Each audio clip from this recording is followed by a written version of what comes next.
The reason I asked you to join is that you posted a couple of days ago about networking at conferences, and that is of special interest to me and to my audience because that's really where those connections are made. I know whenever I go to a conference, I've made some really good lifelong connections. But over the past year and a half, since travel has been completely canceled, people have gotten a little rusty. There's something I heard yesterday on a morning show. They have something called cave syndrome. They've given it a name that people are now, nervous, unsure, uncertain about getting back out. And I thought it would be a good opportunity to have the connection catalyst on the phone and kind of share some of your wisdom on what you should do.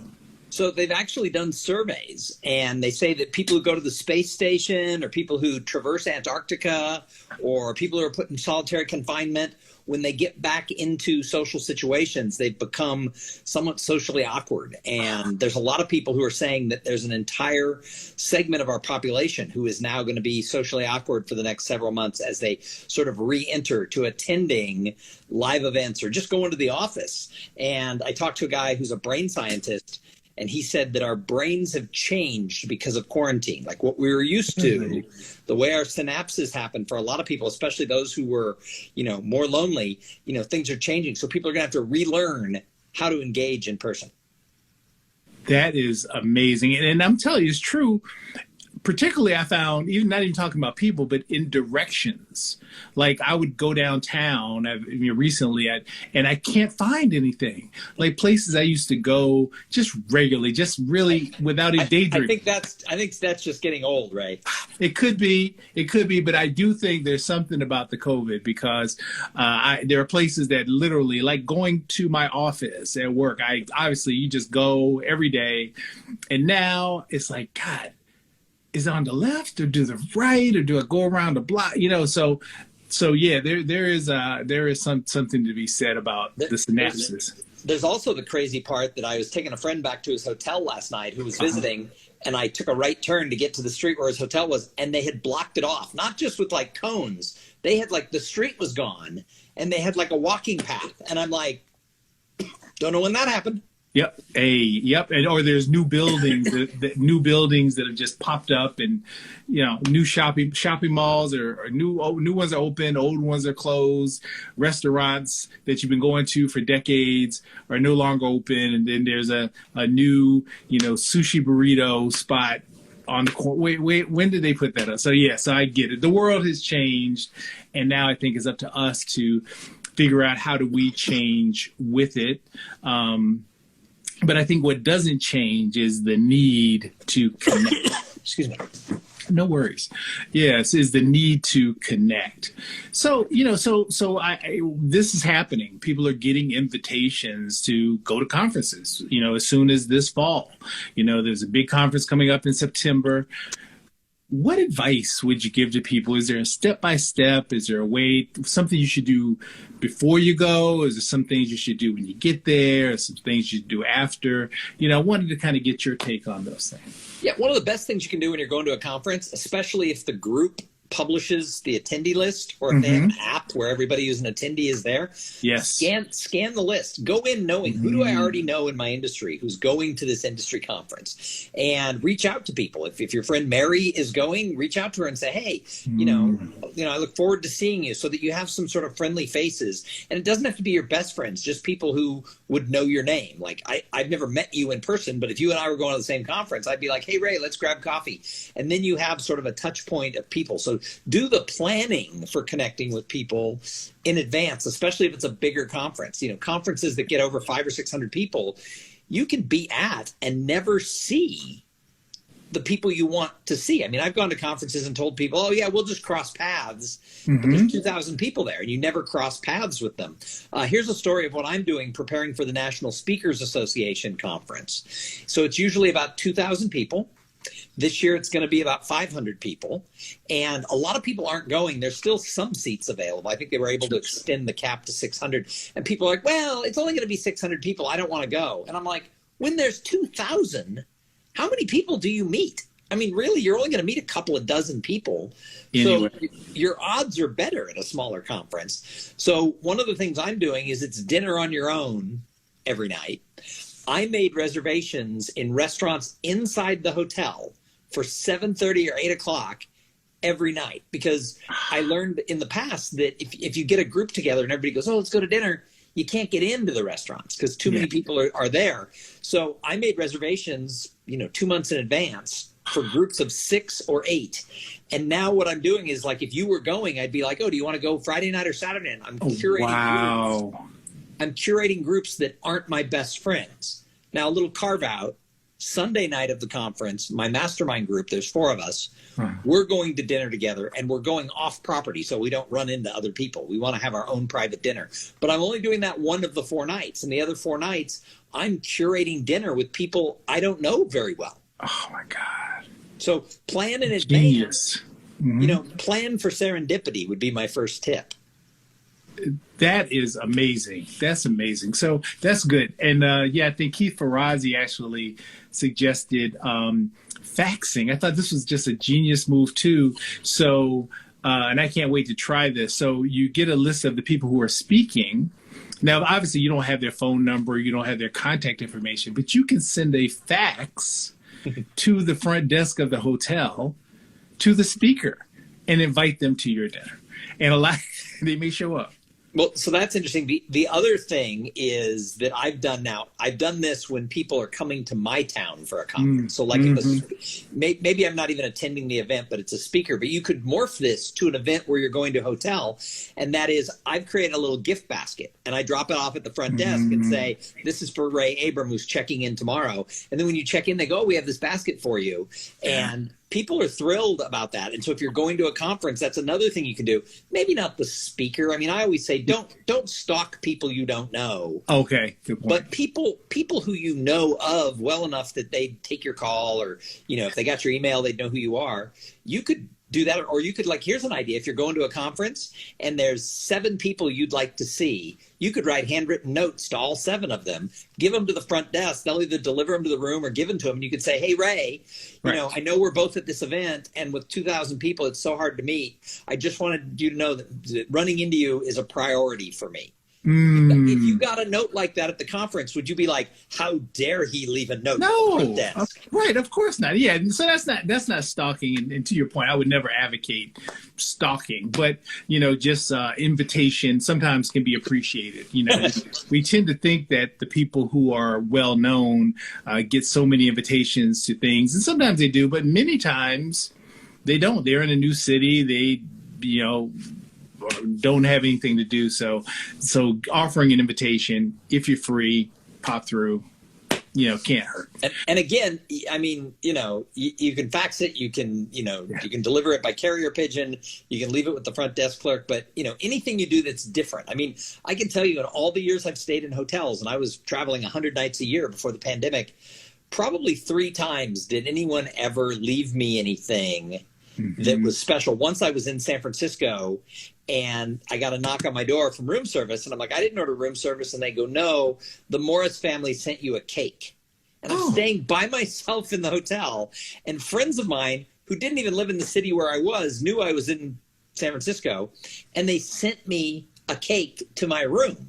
And I've never forgotten that. I mean, I couldn't eat a whole cake, but it's like, wow. Amazing. So, yeah, another time I went to Chicago, and a lady, I was there with my whole family, and we checked in, and there was a bag. It was like huge, and it had tissue paper, and it had chocolate bars and local popcorn from the famous Chicago popcorn place, and a little list of things to do that weekend in the city that they printed off.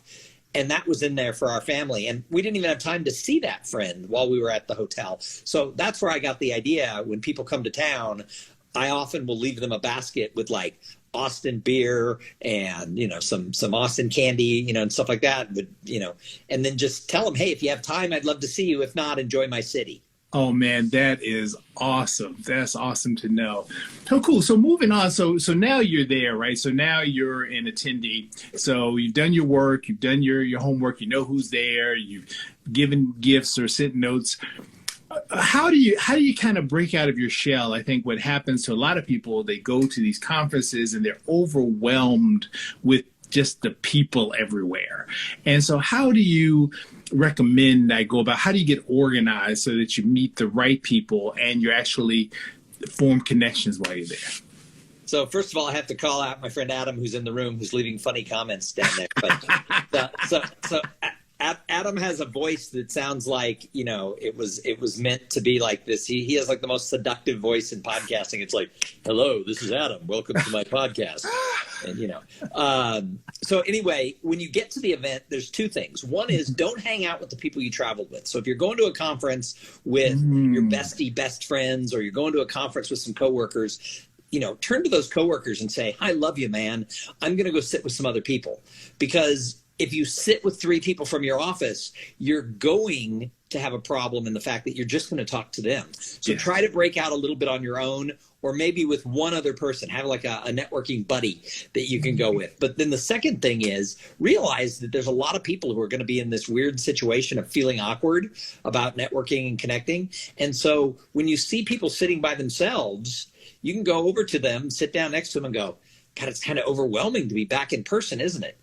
And that can start a conversation. If you talk to 4 or 5 people like that, not everyone's going to become your best friend.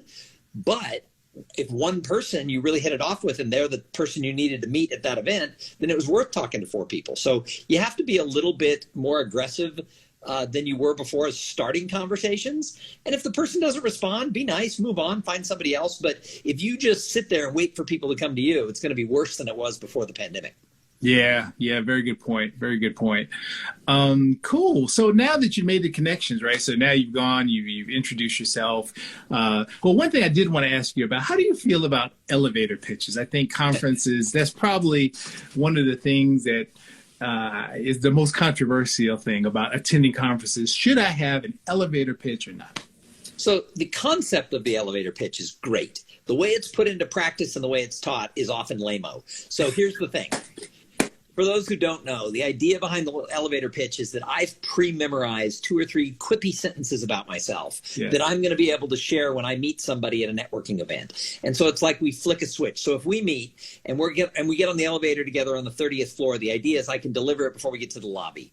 If we get in the lobby and I realize you're a meeting planner who books keynote speakers for an association, and I'm like, oh my God, we could do business together. They could hire me. And I flick a switch in my back and just go, hi there, my name is Thom Singer. I've written 12 books. I speak all over the country for associations just like yours. Blah, blah, blah, blah, blah. Just verbal vomit all over. When the doors open of that elevator in the lobby, what are they going to do? Run. I have, in 10 years of teaching this, I've never had anybody say, take you to Starbucks to learn more. Everybody says, run. So the problem is that if you just meet people and start reciting things about yourself, vomit on them, they're going to run. So you do the opposite thing. There is a time and a place where you need to know who you are and what you do well.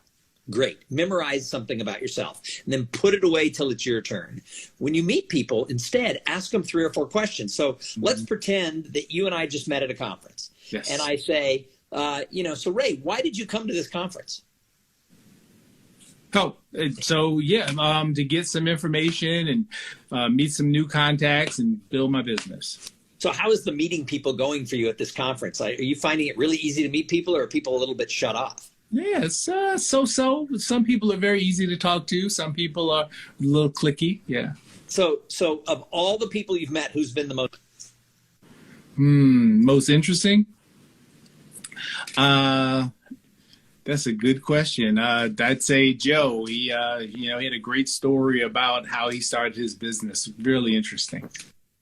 That's so cool, because I actually met Mary and Beth Ann, and they sound like they'd be somebody you'd like to meet. Wow. Do you want to come and meet them? So start a conversation, get people to talk, find out what their goals of being at the conference are, and then provide them with something that's going to help them feel like, they're connecting. That's great. And people, sometimes they never ask you, hey, Tom, tell me about you. And people go, well, then I never get to talk about myself. Well, they just did you a favor. If they don't turn around and say, hey, tell me about you after you've learned about them, tried to help them, if they don't do the same thing, they've done you a huge favor, because they've proven they're not looking for a long-term or mutually beneficial relationship. They're just willing to take what you offer. So you know what? Offer what you have to give it to them, help them, and don't worry about it. If 1 in 10 people decide Ray is freaking awesome and they go out of their way to help you, that one help is worth the 10 tries you had with other people. That is such a great point. Such a great point. So cool. So now you've met the people, you've connected. How do you follow up? Any tips for people? Because I think that's really the key to conferences, right? You meet the people, but 90% of the people, probably 95% of the people, never reach out. I've been to many conferences, and I can count on one hand the number of people who have ever called me, not trying to sell anything, but just called me to connect. What's your recommendation? So first of all, networking doesn't happen at networking events. So that's right. The big mistake that people have is they go, I'm going to a networking event. I'm supposed to meet all these people and it's going to change my life. Meeting someone once does not make them part of your network. Meeting someone once makes them someone you've met once. Wow. And there is a huge difference between someone you've met once and someone you cultivated a long-term mutually beneficial relationship with. So the key to networking is, how do you take ownership of cultivating that? So you probably have thousands of contacts on LinkedIn. I have thousands of contacts on LinkedIn. Most people you meet are going to have hundreds to thousands of people. But those aren't really extraordinary, what I call uncommon common. It's a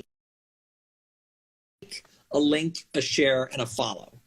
But if you go out of your way to cultivate relationships, a few of those are going to drive up to be what I call uncommon connections. These are going to be relationships that become extraordinary. You help them succeed, they help you succeed. So it starts with, how do you follow up with people? So if you meet people at a conference, you need to follow up. And the mistake most people do is they get business cards, they get names, and they just send LinkedIn requests. And yes, they often don't even put a note in them. It's just like, boom, Ray, connect with me. Yep. And that's great, but so what? The problem is, if I have 2,000 people and you go in there, I'm not even going to remember who you are. So I always say, find a personal way to reach out.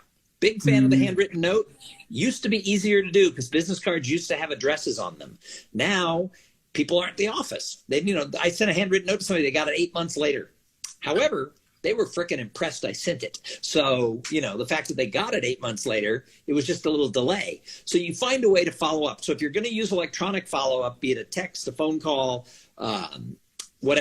email, then you got to make it personal. So it's got to be like, hey, Ray, it was so great to talk to you at the conference. I so agree when we both talked about, the power of networking. And, I think your speaking career is going to do really great. Let me know if I can help you get connected into the National Speakers Association more, whatever it is you talked about. Yeah. And then send them something personal. That's different than just, hey, link to me. Because likes, links, shares, and follows are not real connections. Like, links, shares, and follows are just places where we can digitally connect people or collect people. But if you really want to connect, you've got to do it personally. You've got to do it one-on-one. You got to have conversation. So you and I met, although I knew who you were, we met on Clubhouse. Yep. And what's great about Clubhouse is it's all conversations, especially when you end up in small rooms. You and I were in rooms together of 2, 3, 10 people. Yes. You can have conversations. And there's this big push right now that people think, so I had a person who was trying to sell to me. He sold to speakers. Okay. And he wanted to do marketing, and he wanted a lot of money. And kind of smelled like a charlatan to me. So I kept asking him questions. And he's like, well, in the last 4 months, I've added 3,000 people to my LinkedIn. And I was like, so what? Yeah. Anybody can do that. But do those people care? So I started looking at his posts and how many comments he had. Yes. And he had no likes and no comments on most posts. So, he had 8,000 connections. Yay. Nobody gave a shit about him. And so, it really doesn't matter. I can have all the likes, links, shares, and follows I can have all the likes, links, shares, and follows in the world. But if the person doesn't really help me or want to help me, my business has all been based on referrals. Yes. And you've got to find ways to, if you want people to refer you, my question that I ask people is, when's the last time you referred someone where they got paid business? Facts. Yes. and if you don't know when the last time you referred somebody who got paid business, why do you think anyone would ever refer you? So just the other day, I referred a speaker who I know got the gig. Boom, I'm good for a couple months. I know that it's in the last couple months. I referred somebody who got paid business. And I just, I love to refer people. I tell every client who has me speak, once it's over, I'm like, I know two things are true for next year. You're going to have a conference next year, and you probably don't want the same keynote speaker. A lot of speakers go, oh, no, I get invited back all the time. I go, how many? And they're like, usually once a year, I find a conference that uses me 2 years in a row. I would forgive that one repeat to be able to refer 5 or 6 people. So when I finish an event, I tell every meeting planner, unless, caveat here, unless I was booked through a speakers bureau, because that's their client, not mine. Sure. But if I was booked directly, and most of my business is direct, if I was booked directly, I say, look, now that I've spent the day or 2 days with your people, I have some great ideas for keynotes for next year that would be different but complementary to everything that happened this year. And most meeting planners are like, woohoo, yay. Nice. And some of my friends get hired that way. And, I had somebody say, well, I want you to refer me. And I'm like, well, when have you referred me?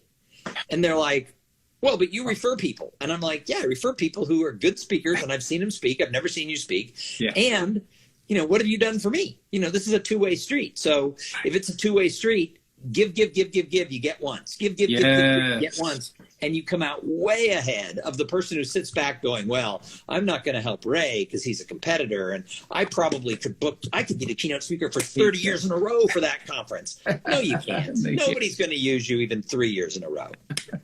Man, this has been so good, Thom. I tell you what, I want to make the best use of your time, but tell folks how they can get in contact with you, what you're working on, your website, anything you want to share with us as we So there's 3 ways people can try to get a hold of me. One is absolute clairvoyance. They can just think about me, and maybe that'll work. The second one is carrier pigeon. If it can find me, it can land on my windowsill. The third way people can get a hold of me is thomsinger.com, THOM Singer.com. Awesome. I prefer the last one because it actually works. Yeah. I'm working on the clairvoyance, though. Well, I think if we work on it, you just gotta focus on it. I think that actually could work. If you believe it's true, it maybe will be true. It may be. Part of it is just believing it. Well, good stuff, Thom. Well, definitely, man. Thank you so much. I appreciate your time. These tips have been great. Yeah, so that's it. So let's keep the conversation going. Let me know if I can help you in any way. Anytime. I'm glad to come on. Talk to you later. Tom. Awesome. Have a good one. Bye.